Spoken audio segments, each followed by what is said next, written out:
नमस्कार मित्रगण, कैसे हो आप लोग। आशा है कि आप लोग अपने जीवन में खुश होंगे, मस्त होंगे और मज़े में भी होंगे। जैसा कि आप लोग जानते हैं, हमारे चैनल पर हम बॉलीवुड से जुड़ी हुई बैकग्राउंड किस्से कहानियों को आपके सामने लाते रहते हैं। जो कि बैकग्राउंड किस्से होती है, छुपी हुई किस्से होती है, आम जन तक नहीं पहुंच पाते हैं। हमारी कोशिश हमेशा यही रहती है कि हम उन्हीं कहानियों को आपके सामने पेश करें। आज भी हमने और एक नए किस्से से आप लोग को परिचित करने वाले हैं। तो चलिए शुरू करते हैं। नानी परनानी थी तवायफ, पर माँ बानी बॉलीवुड की पहली सुपरस्टार। दिलीप कुमार से शादी से पहले ऐसी थी सायरा बानो की जिंदगी। दिलीप कुमार की पत्नी सायरा बानो बॉलीवुड की खूबसूरत अदाकारा रही है, लेकिन क्या आप जानते हैं कि उनकी नानी और परनानी तवायफ थी और उनकी माँ बॉलीवुड की पहली सुपरस्टार थी। 70 के दशक में सायरा बानो का सिक्का चलता था। वो बॉलीवुड की सबसे खूबसूरत अभिनेत्रियों में से एक थी। वो न सिर्फ बेहतरीन अदाकारा थी बल्कि बेहद पढ़ी लिखी एक्ट्रेसेस थी। सायरा की मां नसीम बानो ने उन्हें लंदन में पढ़ाया था।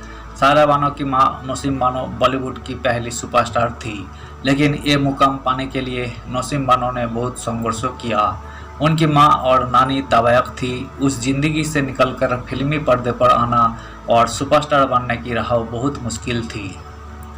नसीम बानो की मां छमिया बाई उर्फ शमशाद बेगम एक तवायफ थी और दिल्ली में उनका खुद का एक कोठा था। वो बेहद खूबसूरत थी और उनका कोठा बहुत मशहूर था। अंग्रेज और नवाब उनके कोठे पर अपना दिल बहलाने आया करते थे। नौशाद अली नाम के राइटर की किताब दिल्ली टू हसनपुर एक यात्रा में बताया गया है कि 1890 के दशक में शमशाद बेगम का जन्म कोठे में हुआ।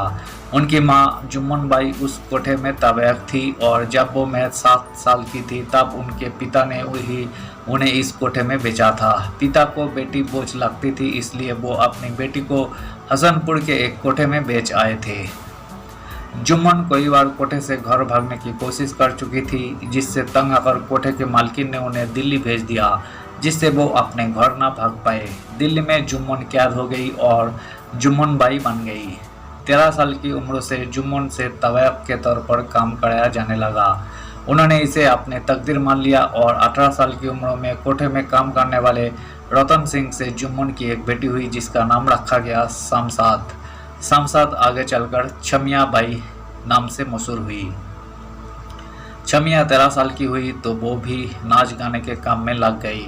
उन्हें संगीत और नृत्य में बहुत ज़्यादा दिलचस्पी थी और वो बेहद खूबसूरत थी। देखते ही देखते लोग उनके फैन बन गए और दूर दूर से उनके पास जी बहलाने आते थे।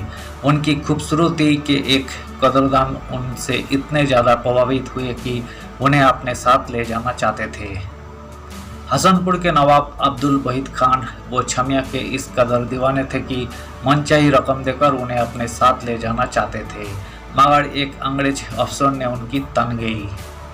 छमिया की मां जुम्मन बाई ने फिर कहा कि जो बड़ी बोली लगाएगा वो छमिया को ले जाएगा। हसनपुर के नवाब ने सबसे बड़ी बोली लगाई और छमिया उनके साथ चली गई। हसनपुर के नवाब ने उन्हें अपने दूसरे बंगले में मिस्ट्रेस के तौर पर रखा और यही उनकी बेटी रोशन आरा बेगम का जन्म हुआ। ये बेटी आगे चलकर नसीम बानो के नाम से पॉपुलर हुई। नसीम का बचपन से सपना था कि वो फिल्म एक्ट्रेसेस बने और इसी सपने को लिए वो एक बार मां के साथ शूटिंग देखने मुंबई पहुंची। फिल्म मेकर सोहराब मोदी ने नसीम को देखा और उन्हें फिल्म ऑफर कर दी।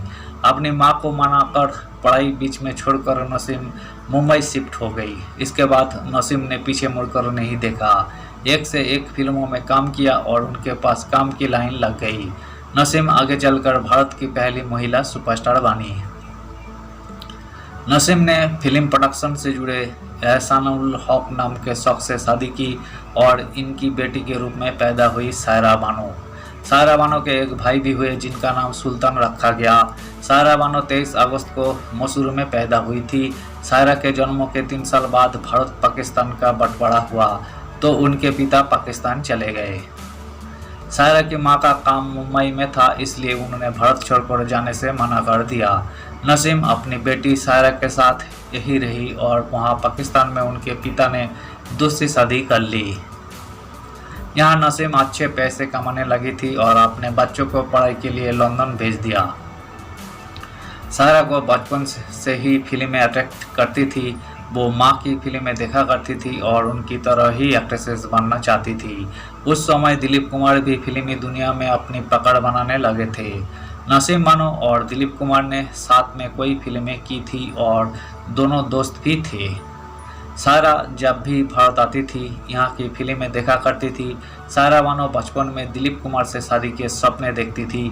उन्हें दिलीप कुमार पर क्रश था, लेकिन उस वक्त उन्हें पता भी नहीं था कि आगे चलकर उनकी शादी भी दिलीप कुमार से ही होगी। राजेंद्र कुमार से हुआ था सायरा को इश्क। सायरा को बचपन में तो दिलीप कुमार पर क्रश था, लेकिन जब वो बड़ी हुई तो उन्हें खुद से 16 साल बड़े एक्टर राजेंद्र कुमार से प्यार हो गया। राजेंद्र पहले से ही शादीशुदा थे और बच्चे भी थे उनके, मगर सायरा और राजेंद्र करीब आने लगे। राजेंद्र ने अपनी पत्नी से तलाक लेकर सायरा से शादी करने का वादा भी किया था, मगर सायरा की मां नसीम नहीं चाहती थी कि सायरा ऐसे इंसानों से शादी करे जो दूसरे धर्म का हो और पहले से ही शादीशुदा हो। नसीम बानो ने सायरा को बहुत समझाया, यहाँ तक कि अपने दोस्त दिलीप कुमार से भी उन्हें समझाने के लिए कहा, लेकिन सायरा किसी की बात नहीं सुनती थी। मगर जब बाद में राजेंद्र कुमार ने उनका दिल तोड़ दिया और सायरा के बर्थडे पर अपनी पत्नी के साथ पहुंचे तो उनका दिल टूट गया था।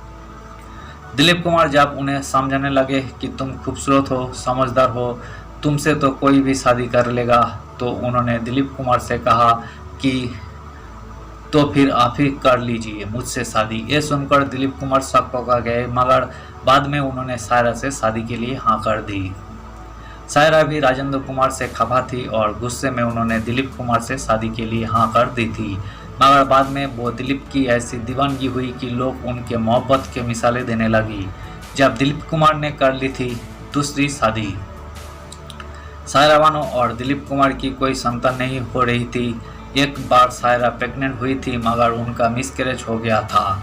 दिलीप की बहनों ने उनसे दूसरी शादी करने को कहा और दिलीप कुमार ने 1980 में सायरा से शादी के 16 साल बाद एक और शादी कर ली। दिलीप ने अस्मा रहमान से यह शादी की थी और जब सायरा को यह बात पता चली तो वो सायरा से अलग अस्मा के साथ रहने लगे थे। दिलीप कुमार ने मीडिया में हमेशा इस बात को झुठलाया था कि उन्होंने दूसरी शादी की है। हालांकि बाद में अपनी बायोग्राफी में उन्होंने इस बात को माना और इसे अपने जीवन की सबसे बड़ी गलती कहा था। बाद में दिलीप सायरा के पास वापस आ गए थे। सायरा ने भी उन्हें माफ़ कर दिया था और अंत तक उनकी सेवा भी की थी। धन्यवाद साथियों, आज के इस वीडियो में हमने सायरा बानो की परिवार से जुड़ी हुई किस्से को आज हमने आपके सामने रखने की कोशिश की है। उम्मीद है दोस्तों वीडियो आपको जरूर पसंद आई होगी। वीडियो पसंद आए तो लाइक कर दीजिएगा और चैनल पर अगर आप नए आए हैं तो प्लीज़ एक सब्सक्राइब कर दीजिएगा और इस वीडियो के बारे में आप अपना ओपिनियन जरूर दे सकते हैं। कमेंट बॉक्स खुला है, आप कमेंट कीजिए। हम आपका कमेंट का रिस्पेक्ट करते हैं और हम आपका कमेंट का रिप्लाई भी करेंगे। उम्मीद है दोस्तों आप लोग हमें जरूर सपोर्ट करेंगे। आज के लिए इतना ही, मिलते हैं नेक्स्ट वीडियो पे बॉलीवुड की बैकग्राउंड से जुड़ी हुई किस्से और कहानियों को साथ में लेकर सिर्फ आपके मनोरंजन के लिए। धन्यवाद।